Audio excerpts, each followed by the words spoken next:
I'd like to welcome you all for coming to our presentation tonight, God, Delusion or Truth. Tonight's program is introduced to you by Northumbria University Islamic Society in conjunction with IDC, Islamic Diversity Centre, and it is part of the Northumbria University's Diversity Week. Now, the intention of tonight's program is to put forward some discussion on a very important topic in our society, which is atheism and the belief in God. In fact, many of us wonder, what is the purpose in our lives? And even, is there a purpose, some people might ask? Or are we created for nothing? In fact, tonight's program, we are going to discuss some extremely important and touch upon some thought-provoking questions like, does God exist? Do people need religion in their lives in this society? And we're going to tackle head-on the issue of atheism as a worldview and how or why people might become atheist, followed by a short reply to the book written by Richard Dawkins, The God Delusion. Now, to introduce our speakers, we have two guest speakers here. The first one is Hamza Andreas Georgis. I think I've pronounced that correctly, almost, I reckon. He is our first guest speaker who will be talking about, does God exist? Now, Hamza is an international speaker on Islam, a writer, a lecturer, and intellectual activist. He is particularly interested in Islam, politics, Western and Islamic philosophy. Hamza has debated many prominent academics and intellectuals and delivered presentations across the world on various topics. And Hamza will be talking about, as I mentioned, he will be doing a 60-minute presentation on does God exist. Our second guest speaker, Abdurrahim Green, who has been to Newcastle many times, a Muslim convert or revert from Catholicism, accepted Islam many years ago and is now a well-respected international speaker on Islam, teaching Islam to both Muslims and non-Muslims around the world. He is in fact the coordinator for, or the founder for, the organization I-ERA. And the lecture he will be presenting to you all for about 60 minutes is, do people need religion in our society? So without any further ado, I'm going to ask our guest speaker Hamza, to start his presentation, inshallah, and then we will ask Abdurrahim to follow then.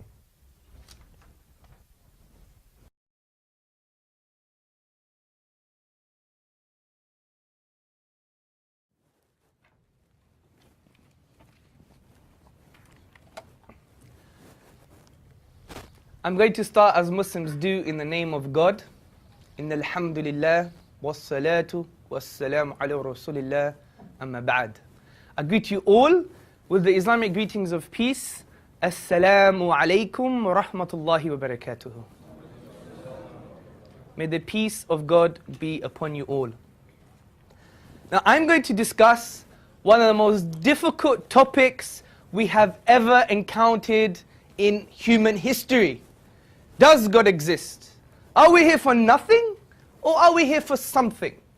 Similarly, it's a very important topic because the topic on the existence of God forms the foundation for religious worldview.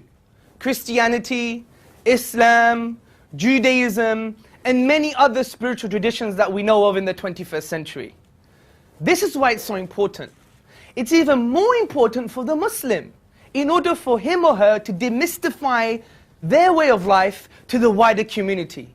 Because many Muslims say, I do this because God said so. Now, many people think this is a crude perspective on life. However, hopefully by the end of today, you will understand that this simple, profound reasoning is pegged on something very intelligent, very rational. Because God, if He does exist, is all-knowing, all-wise. Human beings are obviously not. Therefore, it's just more rational to follow what He says. Now, how do we approach the topic? I think we should approach the topic in a Quranic way. The Quran is the book of the Muslims. And what does it say? And I think it has some good advice, timeless advice for human beings. It tells us to think.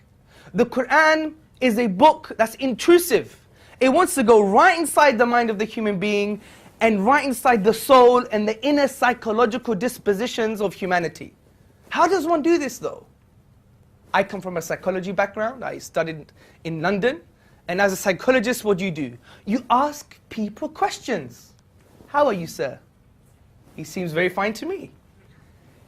The Quran does exactly the same thing. أَوَلَمْ يَتَفَكَّرُوا فِي أَنفُسِهِمْ. Do they not reflect within themselves? Asking profound questions. أَفَلَا يَنْظُرُونَ إِلَى الْإِبِلِ كَيْفَ هُلِقَتْ. Have you not seen the camel and how we created it? وَكَذَلِكَ نُفَصِّلُ الْآيَاتِ لِقَوْمٍ يَتَفَكَّرُونَ.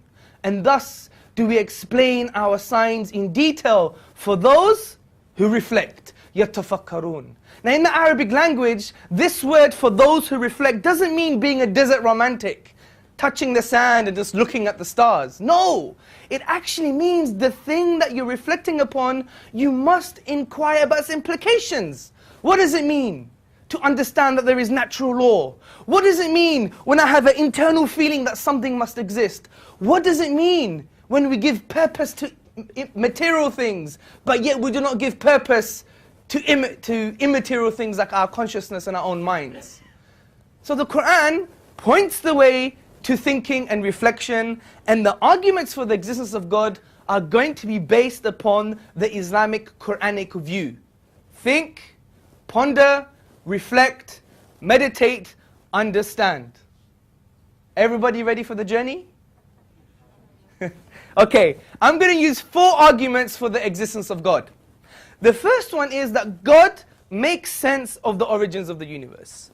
The second argument is going to be God makes sense of the order, the design, the fine-tuning of the universe to allow life to exist. The third argument is that God makes sense of morality, of objective morality in the universe. And the final argument is going to be that God makes sense of the miracle of the Quran. Okay, the first argument, God makes sense of the origin of the universe. Now, brothers, sisters, and friends, we have all asked the same questions. Where did the universe come from? Why does it exist rather than nothing? This is why the famous German polymath Wilhelm Leibniz, he wrote in his famous essay, the first question which should be rightly asked is this: why is there something rather than nothing? Now typically, atheists have said that the universe is eternal and uncaused. This is why the famous atheist philosopher David Hume, he said, how can anything that exists from eternity have a cause?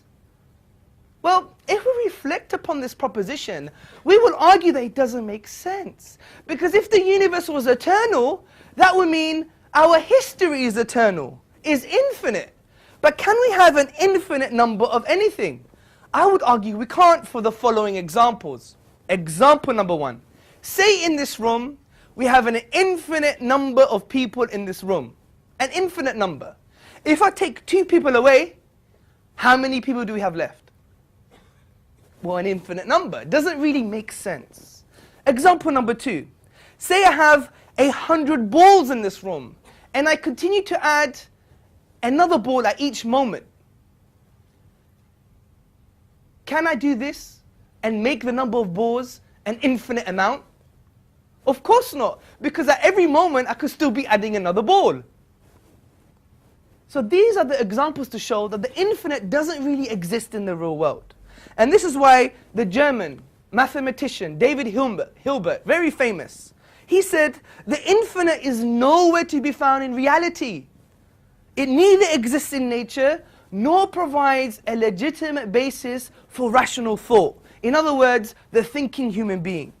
The role that remains for the infinite to play is solely that of an idea. But brothers, sisters, and friends, events, history are not just ideas, they're real things. So we cannot have a forever history, an infinite history. There must have been a beginning. This is why the leading cosmologists and philosophers of science, such as Ellis, Kirchner and Stoger, they say, can there be an infinite set of really existing universes? We suggest that on the basis of well-known philosophical arguments, the answer is no. Now, this is philosophical babble, some people may say, or some kind of philosophical abstractions. What does science say about this? Well, I would argue this is also confirmed by science itself. According to physics, we know this thing called the Big Bang. Everyone heard of this? And I assure you it's not a thing that happens after too many curries. Now, according to the Big Bang, I got more laughs in America, by the way. It doesn't show how shallow the Americans are, of course, it doesn't. But you could infer what you wish. I came from America yesterday, so I thought it might work for you guys. Anyway, according to the Big Bang, all of matter, physicality and energy and time were created at a single moment. According to the four prominent scientists, J. Richard, James E. Gunn, David N. Schramm and Beatrice M. Tinley, they describe the event of the Big Bang as follows. The universe began from a state of infinite density, space and time were created in that event, and so was all the matter in the universe. Now, what does infinite density actually mean in the English language? It means nothing. This is why Cambridge astronomer Fred Hoyle, he states that the universe at a point in the time was shrunk down to nothing at all. So the Big Bang model requires us to believe that something was created out of nothing. But brothers, sisters and friends, out of nothing, nothing comes. This is why Anthony Kenny, a professor at Oxford University, he says, a proponent of the Big Bang theory, at least if he is an atheist, must believe that the universe came out of nothing and out of nothing. But even the famous atheist David Hume, he says, I never asserted to absurd proposition as that anything might arise without a cause. And in similar light, the eminent physicist Sir Arthur Eddington, he also states, the beginning seems to present insuperable difficulties unless we agree to look on it as frankly supernatural. Now, what is the nature of this cause? We understand there must have been a cause, but we need to do something called conceptual analysis, some thinking to understand what this cause is. Now, I would argue this cause must be one. Something we need to think about very carefully, according to two aspects. The first aspect is according to the philosophical principle of Occam's razor. What's Occam's razor? It basically tells us, do not multiply entities beyond necessary. It makes no sense. Why have 2? Why have 3? Why have 999? It makes no sense. Well, the best and simplest explanation is the cause is one. Similarly, the cause must be one because if this cause has creating powers, then how can there be two creators? If there was two creators for a single universe, surely it must have been a slightly more disordered. So an ordered universe indicates there must have been a single designer, something we're going to discuss later. 2, this cause must be uncaused, because we've discussed the absurdity of an infinite regress of causes. Because if we say, who caused the cause that caused the universe, then we could ask the same question. Who caused the cause that caused the cause that caused the universe? Then we could go again. Then who caused the cause that caused the cause that caused the cause that caused the cause that caused the universe? And then I'll be sounding like a rapper. Now the point is, if we have this kind of view on who caused the cause ad infinitum forever, then we would never have creation in the first place. So the reason that we have creation means there must have been an uncaused cause. 3, significantly, number 3, this cause must be immaterial, beyond creation. Because if you say this creator or cause is part of creation, then you're saying creation or the universe actually created itself, which doesn't make any sense. Similarly, this cause must be eternal, without beginning and without end. as non-eternal things, in other words, material and matter, are subject to decay. They decay. But since this cause is immaterial, it cannot be subject to decay, and therefore it must be eternal. That's why some traditions who say that God is part of the universe, or is part of matter, was a human being, or is an alien, or is something, it cannot be the case. Because things that are material are subject to decay, therefore they cannot be eternal, but it necessitates that this cause must be eternal. Now the fifth point, which is probably, in my opinion, the most awe-inspiring moment when you find this information out. This cause must be personal. It must have a personality. The reason being, how can an eternal cause from eternity bring into existence something that has a beginning like the universe? The only explanation, brothers, sisters and friends, is that it must have brought this universe into existence, must have chosen. And choice indicates having a will, and a will indicates having a personality. Also, if we think about immaterial things that we know to exist, such as the mind, we know minds have causal capabilities. Just lift your right hand, for example. You don't have right hands? There you go. So we could summarize the argument as follows. 1, whatever begins to exist has a cause. 2, the universe began to exist. 3, therefore the universe has a cause. But in my opinion, brothers and sisters and friends, I think the Quran, the book of the Muslims, actually summarizes eloquently and in a magnificent way the thing that we've just been talking about now. The Quran says in chapter 52, verse 35 to 37, or do they think creation came out of nothing? Or were they the creators themselves? Or did they create the heavens and the earth, the whole universe? Indeed, they have no firm belief. My second argument, God makes sense of the fine-tuning, the order of the universe to allow life. Now we all believe that natural laws exist. And we all believe that not only they exist, but we can observe these patterns in the universe. For example, if I were to drop this piece of paper, what does natural law say? It's going to fly? No, it's going to fall because of the laws of gravity. But how do we explain this? Now, to claim that they exist without reason, in my opinion, is absurd.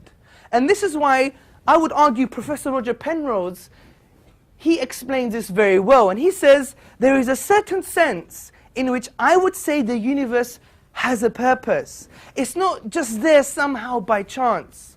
Some people take the view that the universe is simply there and it runs along. It's a bit as though it sort of computes and we happen by accident to find ourselves in this thing. I don't think that's a very fruitful or helpful way of looking at the universe. And I would agree with him. Because it seems more probable, it seems more likely that if a universe were to exist, it would not allow us to live. Think about this. It seems more likely that if a universe were to exist, it would prohibit life, not allow life. And let me tell you why. Because, funny enough, brothers, sisters and friends, this universe is hanging on a knife edge. The reason it allows life to exist because of a conspiracy of initial conditions. A conspiracy of initial conditions. And let's take some of these incomprehensible conspiracies into account. The first one is the expansion rate of the universe. Now, if the expansion rate of the universe was different by more than 10 to the power of minus 18 seconds, which is 1/quintillionth of a second, I never knew such a thing ever existed, there would have been no universe. And this is according to the likes of Stephen Hawking. Also, let's think about the low entropy of the universe. According to Roger Penrose of Oxford University, he states, in order to produce a universe resembling the one in which we live, the creator would have to aim for an absurdly tiny volume of the phase space of possible universes. Scientific mumbo jumbo. But that doesn't really matter. Just think about the volume. how tiny is this volume? According to Penrose, the volume of this phase space would be 1 over 10 to the power of x. What is x? X is 10 to the power of 123, which is 10 with 123 zeros. Now, let's make this a bit more practical. That would mean, if I was someone who was good at darts, I would have to, with my dart, to aim for a proton. A proton.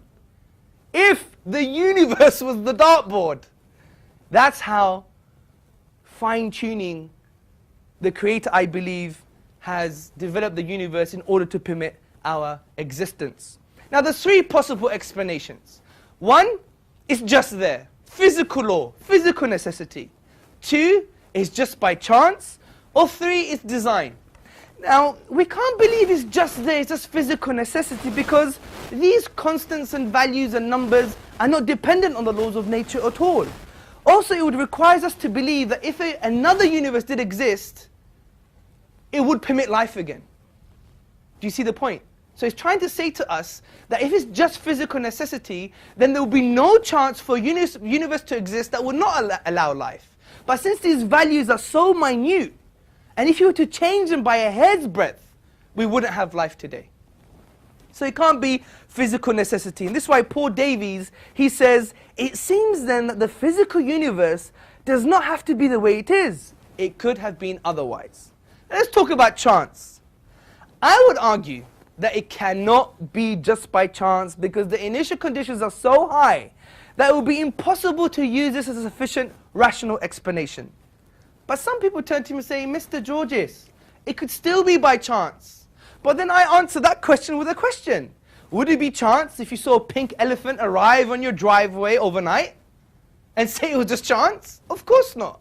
What about if you saw a 747 jumbo jet just appear in your garden when you came back from work? You wouldn't be arguing this type of argumentation. It's simply irrational. So why do you act rationally in your day-to-day life, but when it comes to the existence of God, you decide to be irrational? Contradiction, in my opinion. Also, I would argue it's not just about chance. It's about something called specified probability. What is specified probability? Specified probability is a high chance, but it has to conform to independent pattern. Let me give you an example. Say we had a monkey in this room, a monkey, and he was typing away at this keyboard. And overnight, you come back after your coffee, you come back and you see, O Romeo, where art thou, O Romeo? Deny thy father and deny thy name. A Shakespearean sonnet. Would you believe that it just happened out of chance? Surely you wouldn't. You may expect things like dog, cat, tree, the, end, fish, fool. Do you see? However, since it conforms to the independent pattern of the English grammar, you would say, someone's being fishy. Someone had a copy of the keys, they opened the door, and they sedated the monkey for a while, or gave him a banana to eat, a few bananas, and typed this thing himself. So therefore, we have sufficient reasons to believe that the universe was indeed designed. Let's summarize the argument. 1. The fine-tuning of the universe is due to physical necessity, chance, or design. 2. It is not due to physical necessity or chance. 3. Therefore, it's due to design. Again, the Quran summarizes this for us. The Quran, the book of the Muslim. It says in chapter 2, verse 164, in the creation of the universe, and the alternation of the night and day, and the ships which sail the seas to people's benefit, and the water which God sends down from the sky, by which He brings to earth life when it was dead, and scatters about in it creatures of every kind, and the varying direction of the winds, and the clouds subservient between heaven and earth. These are signs indeed for people who use their intellect. My third argument, brothers, sisters, and friends, is that God makes sense of the existence of objective right and objective wrong. I would like a consensus, if possible. Who believes that genocide, killing innocent children is 100%, without question, beyond human experience, wrong. That's almost 99.999% of us.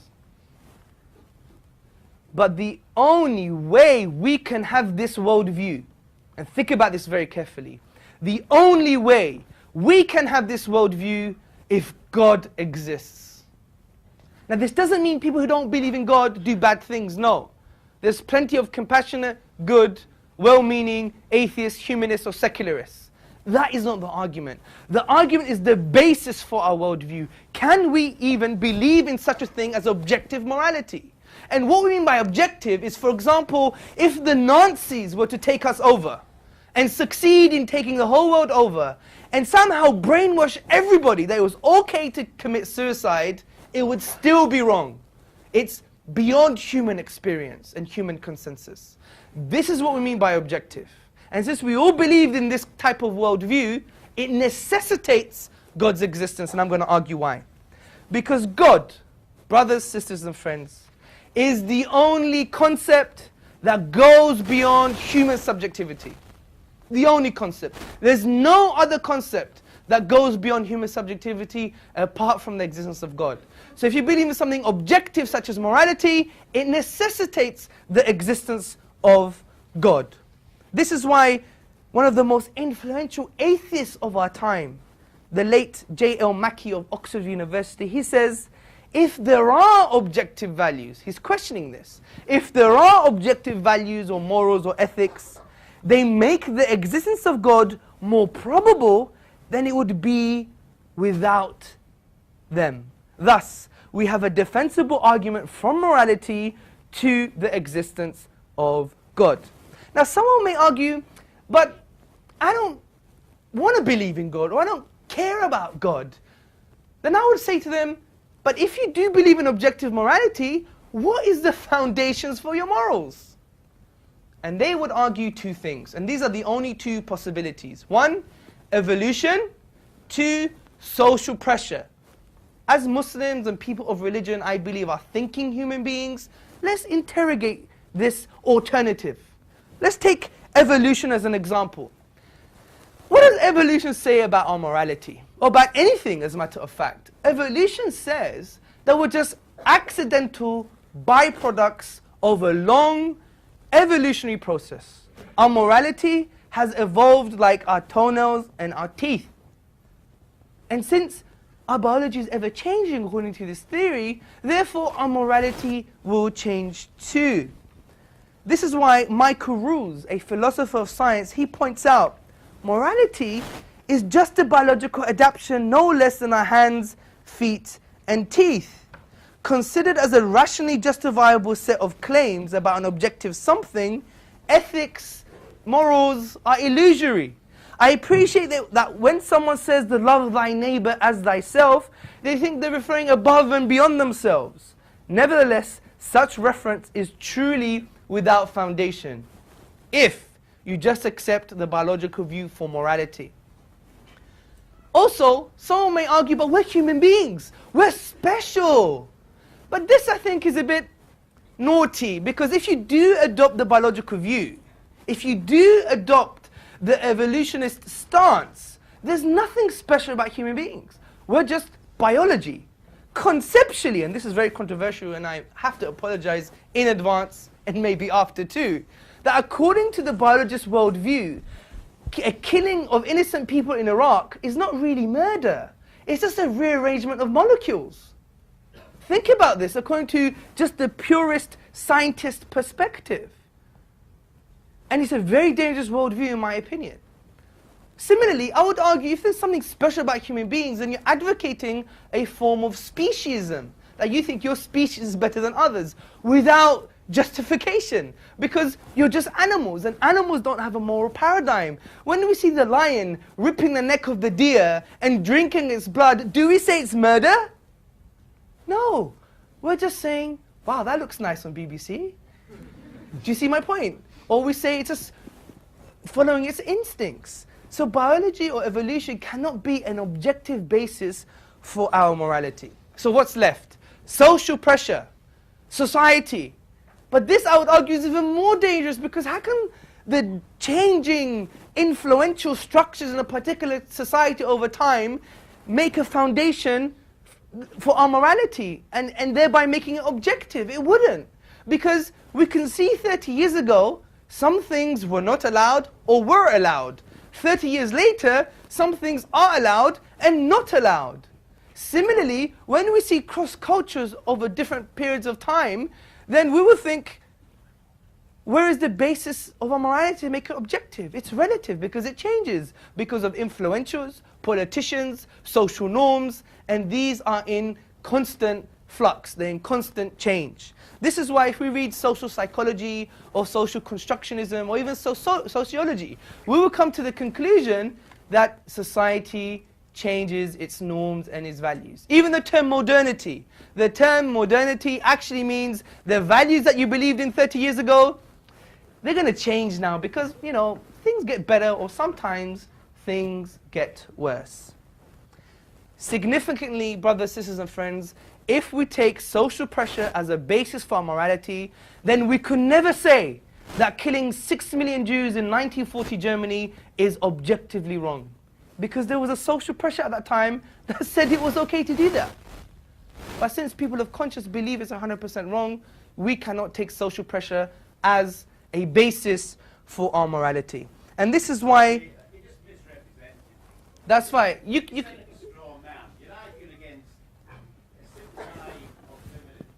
So you could have opportunity for question and answers. I don't want to stay that long. I've heard a fair amount, and I better go. Sir, honestly, I do beg you to stay. I'll tell you why.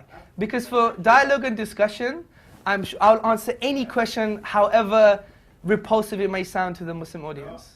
Thank you very much. But we've given you the opportunity, honestly, sir. Sorry, I've spent 50 years studying philosophy. It's skating over the surface. I was hoping for more, and I'm afraid...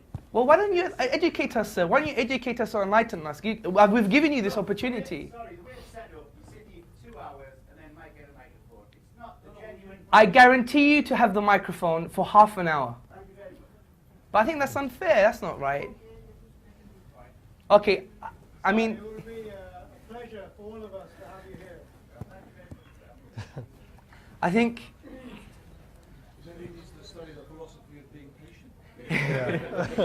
No, I mean, in all fairness, I mean, I'm going to make this as a point for us to learn from.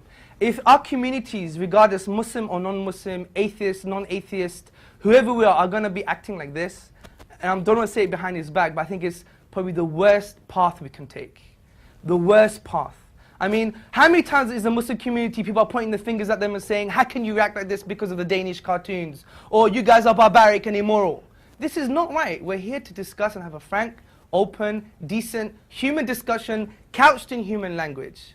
And I think it's unfair for things like this to happen. It's not right. And I think, you know, I ask everybody, if anyone has even the most bizarre question that you think would even insult anybody, please do ask the question. Because the Prophet Muhammad said in a narration, sallallahu alayhi wasallam, peace and blessings be upon him, the cure to ignorance is to ask and learn. And this is what we should do. Okay, this is why Richard Taylor, the eminent ethicist, he said, the modern age, more or less, repudiating the idea of a divine lawgiver, has nevertheless tried to retain the ideas of moral right and moral wrong, without noticing that in casting God aside, they would have abolished the meaningfulness of right and wrong as well. So to summarize the argument, 1, if God does not exist, objective morals do not exist. 2, objective morals do exist. 3, therefore God exists. My final argument is going to be the miracle of the Quran. As I said in the beginning, the Quran is an intrusive text that likes to tap into the inner dimensions of humanity. His aqliyah, which means in Arabic his intellect, his nafsiyah, his internal, emotional and psychological disposition. And we heard all the things that the Quran does. It likes to tease and agitate and make someone think. But the Quran goes further than this, brothers, sisters and friends. The Quran actually challenges the whole of mankind. In the 2nd chapter, verse 23, the Quran says, I'll say in Arabic then in English, وَإِن كُنْتُمْ فِي رَيْبٍ مِمَّا نَزَلْنَا عَلَىٰ عَبْدِنَا فَأْتُوا بِسُورَةٍ مِّن مِثْلِهِ وَادْعُوا شُهَدَاءَكُم مِّن دُونِ اللَّهِ إِن كُنْتُمْ صَادِقِينَ. And if you're in doubt, talking to human beings, to humanity, to the doubters, to people of different varying philosophical persuasions, if you're in doubt about that which we have sent down to our servant, referring to the Prophet Muhammad, peace and blessings be upon him, then bring one chapter like it, one chapter, and call on your witnesses and helpers and supporters besides God if you are truthful.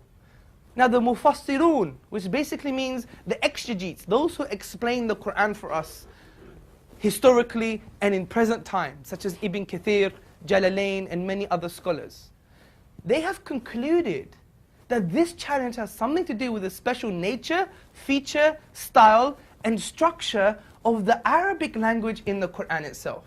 Of the Arabic language in the Quran itself.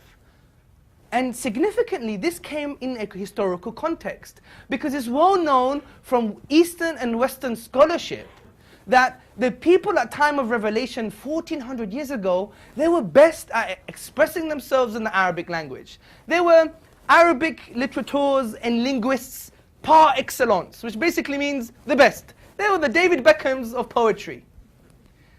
Well, David Beckham's not good anymore. Maybe someone else, yeah? You know, they were the Bruce Lee of martial arts at the time, or something, yeah? So they came and they were challenged, but they failed to challenge the Quran with regards to emulating, reproducing, copying, or imitating the style, feature, nature, structure of the Quranic text. This is why the eminent linguist at that time, and he wasn't a Muslim, Walid ibn al-Mughira, what does he say? He even swears by God. He says, by Allah, by God, I have never heard anything like this. I am the most best amongst you with regards to poetry and prose and linguistics. But this cannot come from any human being. Now, even today, we have the likes of Bruce Lawrence from Duke University in his book, The Quran, A Biography. He says, as tangible signs, Quranic verses are expressive of an inexhaustible truth. They signify meaning, layered within meaning, light upon light, miracle after miracle. Also, the famous Dutch Orientalist, Martin Zamet, he says the Quran is the most eminent written manifestation of the Arabic language. And we have many more. For example, Paul Casanova in 1909 at the College of France. What does he say? He says the Quran is superior with regards to cadence and rhyming and poetry. And we have others like Reverend R. Bosworth Smith in his book Muhammad and Mohammedanism. He says the Quran is a miracle of purity of style, of wisdom and of truth. It is one miracle claimed by Muhammad, and a miracle indeed it is. We go down the list of Eastern and Western scholarship, people who are best placed to even analyze the Quran with regards to style, structure and other aspects of language, and they conclude that it is inimitable or it cannot come from a man. Now, this means that it must be a miracle. Now, what do miracles actually mean? In the medieval period, they had this discussion of if miracles can actually exist, because we had the whole post-enlightenment and the Renaissance and other aspects of Western scholarship, and they wanted to question aspects of Christian theology and Christian doctrine. They didn't want to believe in the Bible anymore, because at that time, historically, the Catholic Church, well, an interpretation of the Catholic Church used the coercive arm of the state to prevent thinking. That's why you have the likes of Hugo Grotius, Samuel Pufendorf, John Locke, and all these other thinkers that said, right, we need another view now. So one of the views were, for example, David Hume, he wanted to reject the concept of miracles, and he defined it as violations of natural law. But this is not the Islamic position, because I would argue it's irrational to claim that a miracle is a violation of natural law. Because what are natural laws? Natural laws are just generalizations of patterns we perceive in the universe. If something changes from that pattern, does it mean it's a miracle? No, maybe we didn't put our glasses on, or we went for a coffee, or we didn't scrutinize or think deeply about what that pattern really was. Or maybe we haven't waited long enough. Now, the Islamic concept of miracle is something a bit more coherent in my opinion. It is an act of impossibility. Something we cannot explain via nature. So when we exhaust nature, we don't find an explanation. Let me give you an example.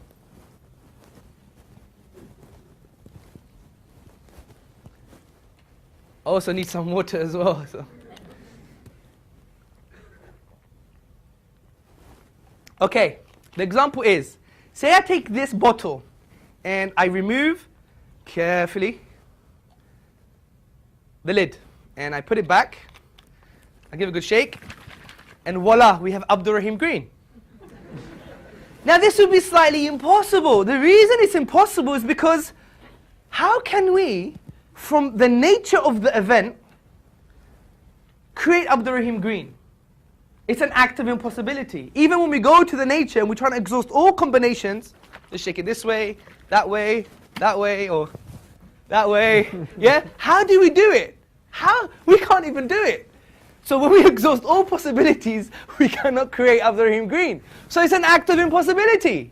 Similarly with the Quran, when we go to the Arabic language, the finite 28 letters, the finite words, the finite grammatical rules, and we exhaust every single possibility, Bob's your uncle, you can't have the Quran. We cannot create the Quran.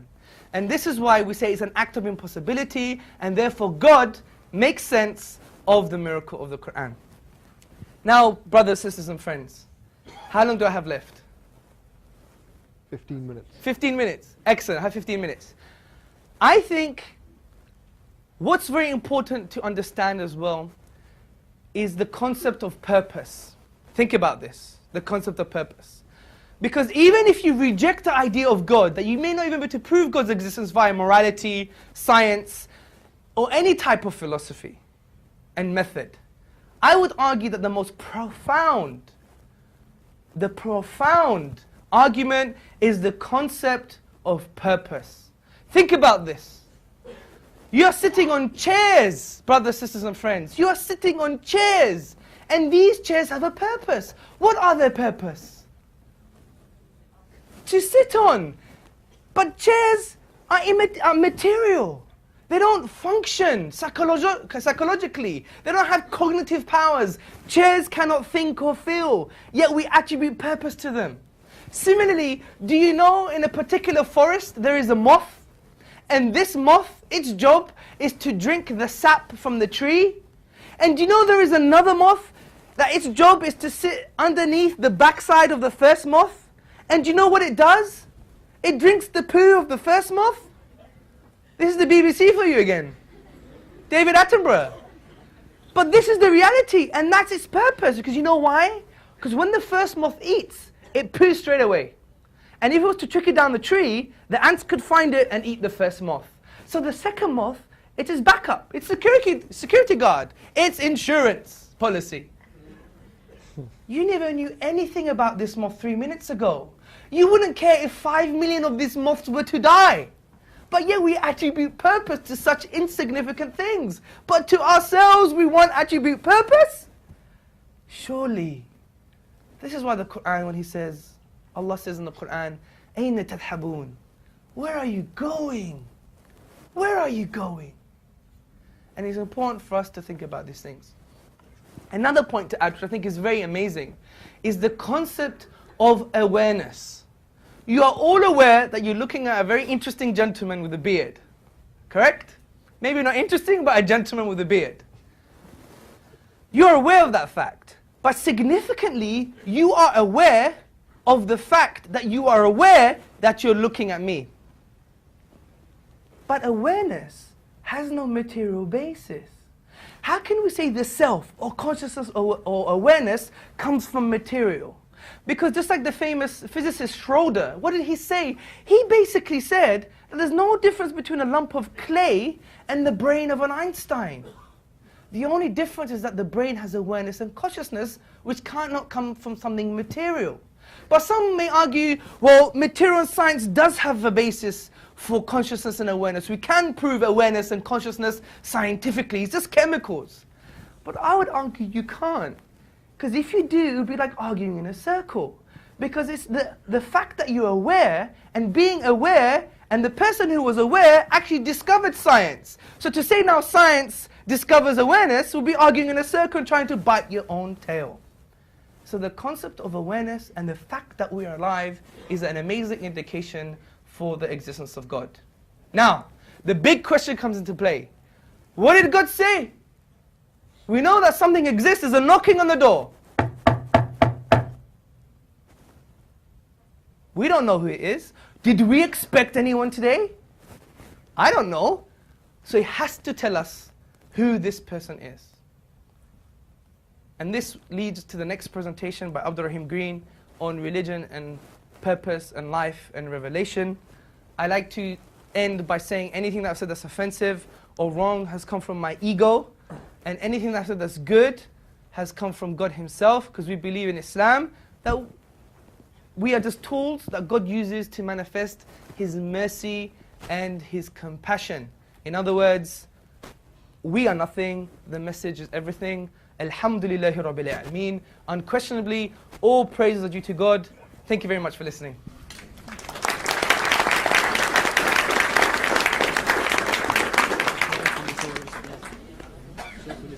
Okay, well, I'd like to thank presentation. Also, I'd like to express our gratitude to all of you who've been